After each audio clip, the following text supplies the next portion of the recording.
"You can't be serious," I exclaimed, staring at my stepmom, Linda, who had her arms crossed and an unyielding scowl on her face. "I am serious," Linda snapped back. "This is my wedding, and I will not have it marred by your child's behavior." I took a deep breath, trying to keep my composure. "I understand that the wedding is important to you, but attacking my son over this isn't going to solve anything." My dad, Roger, hovered in the background, his eyes darting between Linda and me. He had been the silent observer throughout this escalating argument, only occasionally offering weak, conciliatory gestures that did nothing to mitigate the tension. "Look, Linda," I said, my voice trembling with frustration. "Jamie is just a kid. He's excited and maybe a bit too energetic, but that doesn't mean he deserves to be yelled at. I'm sure we can find a way to make this work without hostility." Linda huffed. "This isn't just about Jamie's behavior. It's about respect. If your son can't follow the rules, then he shouldn't be at the wedding." A tight knot formed in my stomach. This wasn't the first time Linda had shown her disdain for Jamie, but it was the first time it had reached such a boiling point. I turned to my dad, seeking his support, but he remained silent, his gaze fixed on the floor. "Dad?" I said, my voice cracking slightly. "Do you have anything to say?" He looked up, meeting my eyes briefly before glancing back at Linda. Maybe there's a middle ground here," he said hesitantly. "What if we made some adjustments to accommodate Jamie?" Linda's face hardened. "I don't want adjustments. I want respect and order. If Jamie can't be a part of that, then he shouldn't be here." I felt a surge of anger. "This is ridiculous. You're making a huge fuss over something that should be about celebrating a union, not creating divisions." Linda's eyes narrowed. "This is exactly why I'm so concerned. Your inability to control your child is a reflection of your lack of respect for me and my special day." "That's not fair," I said, my frustration bubbling over. This wedding was supposed to be about family coming together, not about tearing us apart. Dad finally stepped in, his voice barely above a whisper. "Maybe we should all just take a step back and calm down. We don't need to make any rash decisions." Linda turned her glare towards Dad. "Rash decisions? This is about my wedding, Roger. I've made all the arrangements, and I won't have it spoiled." I felt tears welling up in my eyes. "This isn't just about the wedding for me. It's about how you've treated Jamie and me ever since you came into our lives. You're always so quick to blame him, but never willing to see things from his perspective." Linda's face softened momentarily, but only for a second. "I don't need a lesson in parenting from you." My heart sank as I realized that this was more than just a wedding dispute, it was a culmination of years of resentment and unresolved issues. I glanced at Dad, hoping he might take a stand, but his lack of action was telling. He had always been more of a peacemaker, trying to balance his obligations between Linda and his children from his previous marriage, but never really succeeding in making either side happy. Linda's voice broke through my thoughts. "If Jamie can't behave appropriately, then he shouldn't be there. It's that simple." I felt a sharp pang in my chest. "Are you really saying you don't want him there?" Linda's expression was resolute. "Yes, that's exactly what I'm saying." "Fine," I said, my voice barely above a whisper. "If that's how you feel, then maybe it's best if we just don't come at all." Linda's eyes widened, but she didn't respond. I could see the satisfaction in her gaze, knowing that she had finally managed to push us away. It wasn't a victory for her, it was a loss for all of us. Dad finally spoke up, his voice filled with an odd mix of resignation and regret. "Let's not make any hasty decisions. We can discuss this further later." But I knew the conversation was over. I glanced at Jamie, who had been watching from the doorway, his face a mask of confusion and hurt. I reached out to him, pulling him into a hug. "It's okay, Jamie," I whispered. "We'll figure this out." As we left the house, I felt a mixture of anger and sadness. Linda's behavior had reached a breaking point, and my dad's passive stance had only exacerbated the situation. This wasn't just about a wedding, it was about a deep-seated issue that had been festering for years. I knew that things needed to change. My family had been struggling under the weight of Linda's toxicity for far too long, and I couldn't ignore it any longer. The wedding dispute was just the final straw, a harsh reminder of how far we had drifted apart. As I drove away, Jamie sitting quietly beside me, I made a silent vow. This was not how it was going to end. We deserved better, and I was determined to find a way to reclaim our lives from the chaos Linda had brought into them. A week had passed since the wedding dispute, and the tension in our home was palpable. Jamie was unusually quiet, his enthusiasm for his usual activities noticeably dampened. I'd done my best to shield him from the full impact of what had happened, but the weight of Linda's rejection hung over us both like a dark cloud. One evening, as I prepared dinner, Jamie shuffled into the kitchen, his eyes red from what I assumed were tears he hadn't shared with me. I looked up from the stove, my heart aching at the sight of him. "Hey, bud," I said gently. "How's your day been?" Jamie shrugged, avoiding eye contact. "It's been okay, I guess." I sighed and reached over to ruffle his hair. "You know, I'm really sorry about what happened. I wish things could have been different." Jamie looked up, his eyes brimming with frustration. "Why does she hate me so much? I didn't do anything wrong." My heart broke at his words. "It's not about you, Jamie. It's about her. Some people just have a hard time accepting others, no matter what. But why does Dad let her treat us like this?" Jamie asked, his voice tinged with confusion and hurt. I paused, searching for the right words. "I don't know, Jamie. Sometimes people don't see things the way we do, and they're not always fair. But that doesn't mean we have to accept it or that it's our fault." Jamie nodded slowly, though it was clear that he wasn't entirely convinced. "I just wish things could go back to how they were before." I hugged him tightly, feeling a surge of protective love. "Me too. We'll get through this, okay? We'll figure out a way to make things better." That night, as I lay in bed, my thoughts were a whirlwind of frustration and sadness. I replayed the argument in my mind, trying to understand where things had gone so wrong. Linda's behavior had always been a source of tension, but this had been the tipping point. I could no longer ignore the fact that my dad's passive attitude towards her had allowed her toxic behavior to flourish. The next morning, I decided it was time to take action. I needed to confront my dad and have a serious talk about the future. I couldn't keep living in this limbo where my son felt unloved and unwelcome. I called Dad, asking if we could meet for coffee. When he agreed, I tried to prepare myself for what I was about to say. This wasn't going to be easy, but it was necessary. We met at our usual cafe, a small, cozy place where the aroma of freshly brewed coffee usually brought a sense of calm. Today, though, it felt more like a battleground. Dad arrived first, and I could see the apprehension in his eyes as he spotted me. We exchanged a brief, strained hug before sitting down at a corner table. "Hi, Dad," I said, trying to keep my tone neutral. "Hi, sweetie," he replied, his voice lacking its usual warmth. "What's on your mind?" I took a deep breath, trying to steady myself. I wanted to talk about what happened with the wedding. And everything that's been happening with Linda. Dad's face tightened, and he took a sip of his coffee, avoiding my gaze. "I know things have been difficult. Linda and I have been trying to make things work." "I understand that," I said, "but the way Linda treated Jamie was unacceptable. And your silence through all of it only made things worse." Dad's eyes finally met mine, a flicker of defensiveness in his gaze. "You know, I've tried to mediate between everyone. It's not easy." "Dad," I said, my voice growing firmer, "you've been enabling Linda's behavior for years. You've always chosen to stay silent, hoping that it would all just blow over. But it hasn't. And now, it's affecting Jamie." He sighed heavily, rubbing his temples. "I don't know what you want me to do. Linda's been a part of my life for a long time. It's not easy to just change things." "I'm not asking you to change everything overnight," I said. "I'm asking you to stand up for your son and be a parent. We need you to be a part of our lives in a meaningful way, not just an observer." Dad looked pained, but there was a resignation in his eyes that told me he understood the gravity of what I was saying. "I've tried to make everyone happy, but I see now that it's been at the expense of you and Jamie. I need you to make a choice," I said, my voice trembling. "Do you want to continue living in this toxic environment, or do you want to stand up for us and make things right?" Dad's silence was heavy, and I could see the conflict etched on his face. "I don't know what to do," he finally admitted. "I don't want to lose you or Jamie, but I also don't want to lose Linda." I took a deep breath, feeling the weight of the decision that lay ahead. I can't keep living like this. Jamie and I need space from Linda. We need to focus on healing and rebuilding our lives without the constant stress and negativity. Dad's face fell, and he nodded slowly. "I understand. I'll respect your decision, but it's going to be hard." "I know it will be," I said softly. "But it's the right thing to do. For our sake." As we finished our coffee, the conversation lingered between us, an unspoken understanding that things would never be the same. I felt a mixture of relief and sorrow, knowing that this was just the beginning of a long journey toward healing. As I walked away from the cafe, Jamie's face flashed in my mind. I was determined to make things better for him, even if it meant facing difficult decisions and enduring painful changes. We were taking a step toward reclaiming our happiness, and that was worth everything. The decision to go no contact with Linda was a significant one, and the aftermath was as challenging as I had anticipated. It was a week after my conversation with Dad, and the weight of our decision had begun to settle over us.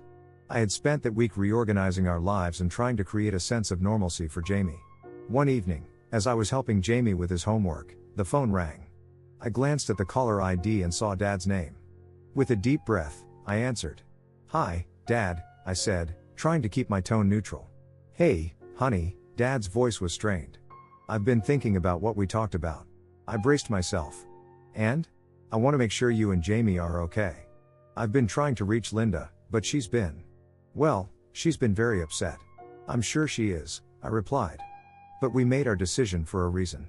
It's been difficult for Jamie to deal with her behavior, and we need to take care of ourselves right now." "I understand," Dad said, sounding genuinely regretful. "But I feel like there's more we need to address. I know it's not easy, and I'm sorry for the way things have turned out." I softened a little, sensing his genuine concern. "I appreciate that, Dad. But we need some space. I need to focus on Jamie and on healing from everything that's happened." There was a long pause before Dad spoke again. "I miss you both. And I'm worried about how this is affecting Jamie." "I know," I said gently. "And it's hard for me too. But we have to do what's best for us right now. Maybe in time, things will get better, but we need to heal first." "Okay," Dad said quietly. "I just wanted to make sure you knew that I care. I'm here if you need anything." "Thanks, Dad," I said, feeling a mix of gratitude and sadness. "We'll be okay. I promise." After hanging up, I looked at Jamie, who had been silently working on his math problems. "How are you holding up?" I asked. Jamie looked up, his eyes reflecting a mixture of relief and uncertainty. "I'm doing better. It's nice not having to worry about making Linda happy all the time." I nodded, feeling a pang of sadness for the way things had turned out. "I know it's been tough, but I'm proud of how you're handling everything." As the days passed, life began to settle into a new routine. I made an effort to keep Jamie engaged in activities he enjoyed, and we started spending more quality time together.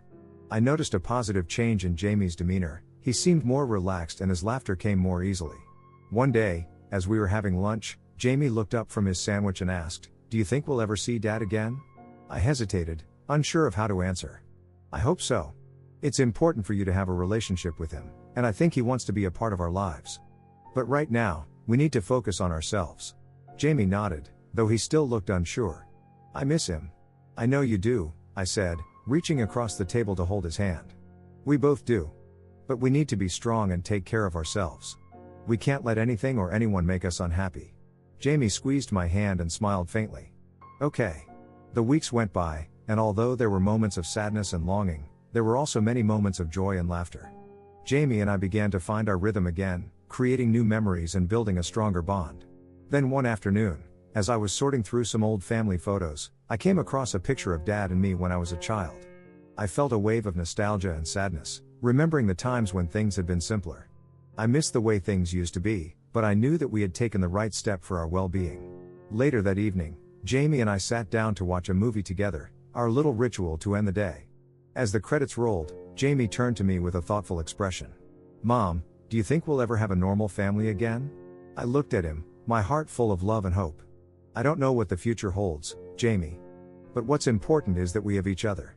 We're building our own kind of normal, and that's what matters most." Jamie smiled, a genuine, content smile that lit up his face. "Yeah, I think we're doing okay." I smiled back, feeling a sense of peace. We had come a long way since the wedding dispute, and though the path ahead was uncertain, I knew that as long as we had each other, we could face whatever challenges came our way. As I tucked Jamie into bed that night, I kissed him on the forehead and whispered, "Good night, kiddo.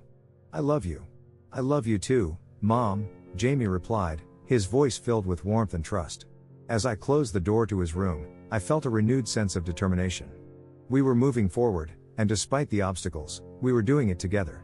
It was a new chapter in our lives, one that would be shaped by our choices and our strength. And with that thought, I felt a glimmer of hope for the future. The weeks following our decision to go no contact with Linda were a whirlwind of emotional ups and downs. Despite the challenges, Jamie and I began to find our footing. We explored new activities, rediscovered old hobbies, and slowly but surely, began to heal. One Saturday afternoon, Jamie and I decided to visit a local park we hadn't been to in years. The sun was shining brightly, and the crisp autumn air was refreshing. Jamie's eyes lit up as he saw the playground in the distance. "This place looks awesome," Jamie exclaimed, running ahead. I watched him with a smile, feeling a sense of relief and happiness that had been absent for a long time. I followed him to the playground, where he eagerly climbed the monkey bars and swung on the swings. His laughter was a soothing balm, reminding me of the simple joys that had been overshadowed by the past month's turmoil. As I sat on a bench, enjoying the sight of Jamie playing, my phone buzzed with a message. I glanced at the screen and saw that it was from Dad. "Can we talk? I'd like to see you and Jamie."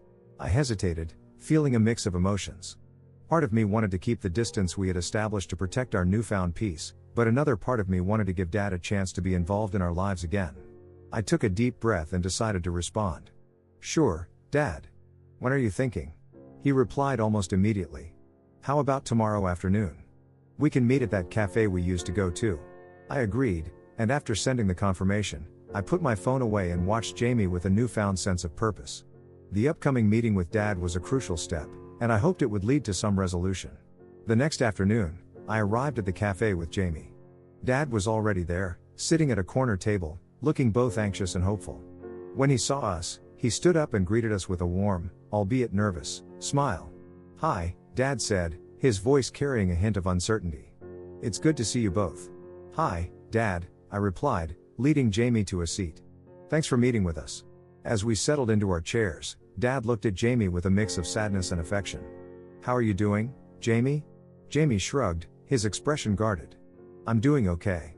We've been doing a lot of fun things." Dad nodded, clearly relieved to hear that Jamie was adjusting well. "That's good to hear." We chatted for a few minutes about everyday things, school, hobbies, and plans for the upcoming holidays. The conversation felt a bit awkward at first, but it gradually warmed as we eased into a more comfortable rhythm. Then, Dad turned to me with a serious look. "I've been thinking a lot about what happened with Linda. I realize now how much pain it caused you and Jamie." I met his gaze, my heart heavy. It did hurt. A lot. And it wasn't just the wedding, it was years of feeling like we were an afterthought in your life. Dad sighed deeply, his face showing a mix of regret and understanding. "I'm sorry for not being more supportive. I let Linda's behavior drive a wedge between us, and I should have been more proactive in addressing the issues." "I appreciate you saying that," I said. "It means a lot to hear you acknowledge it." Dad looked down at his coffee, his hands trembling slightly. "I want to make things right. I don't want to lose you or Jamie. I know I can't change the past, but I'm willing to work on being a better father." I took a moment to consider his words. The journey to this point had been painful, and rebuilding trust wouldn't be easy. "Dad, I want to believe that you're sincere. But it's going to take time. We need to see that you're committed to making things better." "I understand," Dad said earnestly. "I'm willing to do whatever it takes. I want to be a part of your lives again, but I also want to respect the boundaries you've set." Jamie, who had been listening quietly, finally spoke up. "I miss spending time with you, Grandpa. But I don't want things to go back to how they were before." Dad's eyes softened. "I don't want that either. I want to start fresh and build a new relationship with you and your mom, one that's based on respect and understanding." Jamie nodded slowly, and I could see that he was processing Dad's words. "Okay," he said finally. "We can try to start fresh." The conversation continued with a more positive tone, and by the end of our meeting, there was a tentative sense of optimism in the air. We agreed to take things slowly, with Dad visiting us on weekends and participating in activities that Jamie enjoyed. As we left the cafe, Jamie looked up at me with a hopeful smile. "Do you think things will be better now?" "I hope so," I said, feeling a cautious optimism. "It's going to take time, but we're taking the right steps. We're building a new foundation, one that's healthier and more supportive." Jamie squeezed my hand and smiled. "I'm looking forward to it." Over the following months, Dad made a genuine effort to be a more present and involved part of our lives. We spent weekends together, engaged in activities that Jamie loved, and gradually began to rebuild the bond that had been strained. It wasn't always easy. There were moments of tension and misunderstandings, but we worked through them with open communication and a commitment to making things better. The process was slow, but the progress was encouraging. Jamie's laughter returned more frequently, and his confidence grew. He began to feel secure in our new routine, and our relationship deepened as we supported each other through the challenges. Looking back, I realized that going no contact with Linda had been a necessary step for our healing. It had allowed us to reclaim our lives and rebuild our sense of self-worth. It had also opened the door for Dad to step up and become a more positive force in our lives. As we moved forward, I felt a renewed sense of hope for the future. The journey hadn't been easy, but it had brought us closer together and strengthened our resolve to create a life filled with love and respect. We were building a new chapter, one that was defined by our strength, resilience, and the unwavering support we offered each other. And as I watched Jamie growing into a confident and happy young person, I knew that despite the hardships, we had found our way back to each other. We were stronger and more connected than ever before, and that was the greatest gift of all.